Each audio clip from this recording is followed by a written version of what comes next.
Hi hello I'm doctor Niloufer అండి. నేను యూట్యూబ్లో హెల్త్ గురించి, లైఫ్ స్టైల్ గురించి అండ్ మోటివేషన్ గురించి చాలా వీడియోస్ చేశాను.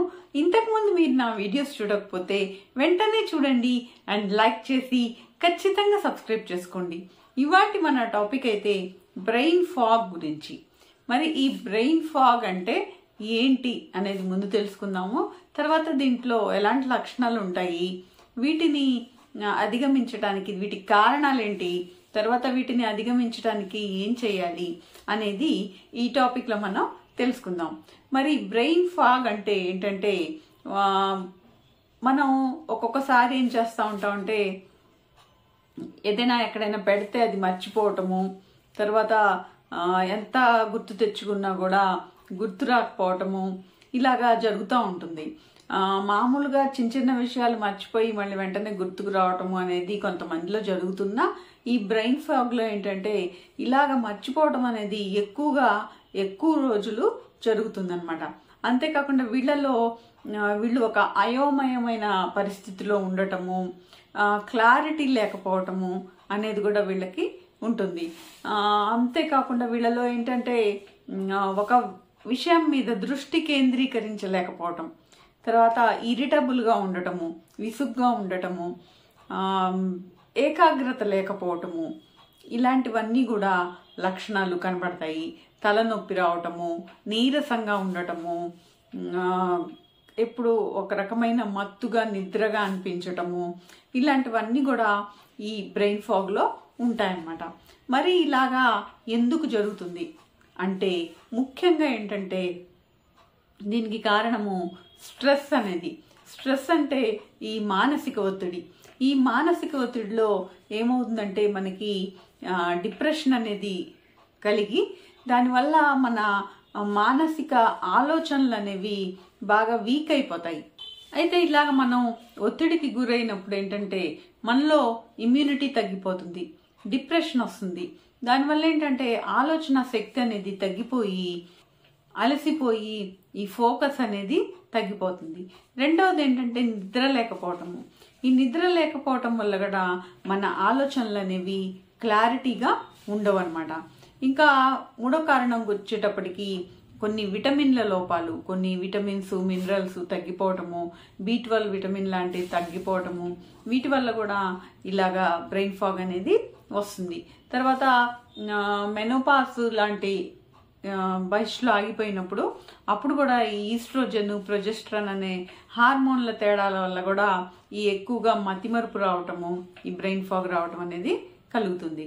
మరి ఇవి కాకుండా కొన్ని క్యాన్సర్, కీమోథెరపీ ఇలాంటి మందులు వాడుతున్నప్పుడు కూడా ఈ బ్రెయిన్ ఫాగ్ రావచ్చు. కొన్ని రకాలైన ఆహారాలకి ఎలర్జీస్ వల్ల, అంటే కొంతమందిలో వేరుశనగలు, తర్వాత డైరీ ప్రొడక్ట్స్ ఇలాంటివి తిన్నప్పుడు ఎలర్జీస్ వస్తాయి. అలాంటి వాళ్ళలో కూడా ఈ బ్రెయిన్ ఫాగ్ అనేది ఎక్కువగా వస్తుంది. ఇవి కాకుండా శారీరకంగా నీరసంగా ఉండటం వల్ల కూడా రావచ్చు.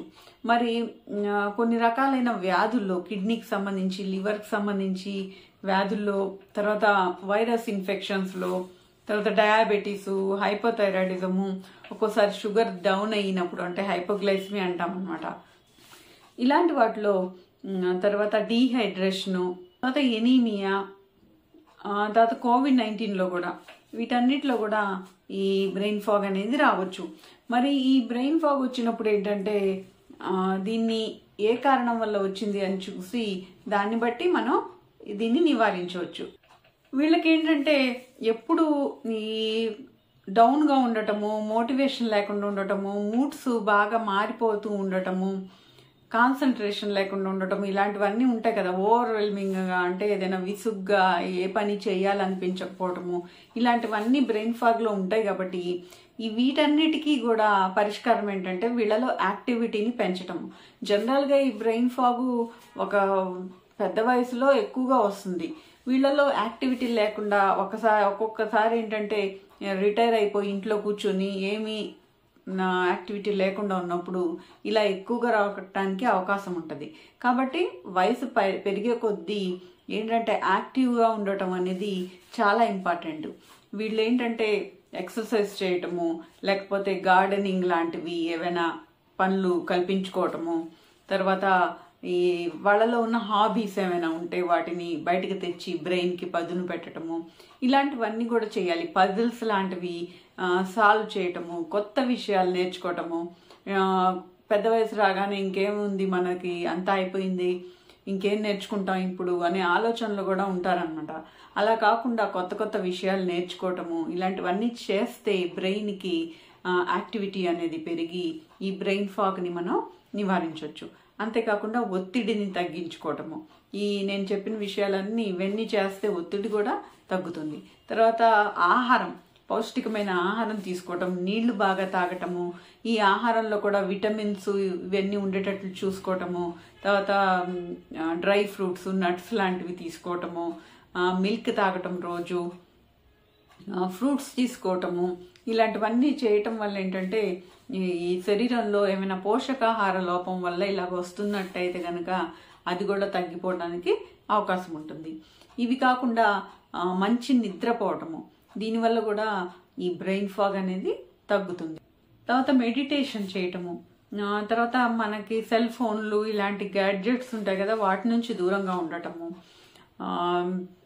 సోషల్ ఇంటరాక్షన్స్ పెంచుకోవటము, అంటే నలుగురితో కలవటము, ఎక్కువగా వాళ్ళతో మాట్లాడటము, ఇంటరాక్ట్ అవటము, ఇలాంటివన్నీ చేస్తే కనుక ఈ బ్రెయిన్ ఫాగ్ని ఈజీగా మనం తగ్గించుకోవచ్చు అనమాట. మరి అదండి బ్రెయిన్ ఫాగ్ గురించి. మరి మీకు ఈ టాపిక్ నచ్చితే వెంటనే లైక్ చేసి షేర్ చేయండి. ఏమైనా డౌట్స్ ఉంటే కామెంట్ రూపంలో తెలియజేయండి. అండ్ సబ్స్క్రైబ్ చేసుకుని నోటిఫికేషన్ ఆన్ చేసుకుంటే ఇలాంటి మరిన్ని మంచి వీడియోస్ మీరు చూడగలుగుతారు. And thank you for watching. మరొక వీడియోలో మళ్ళీ కలుద్దాం.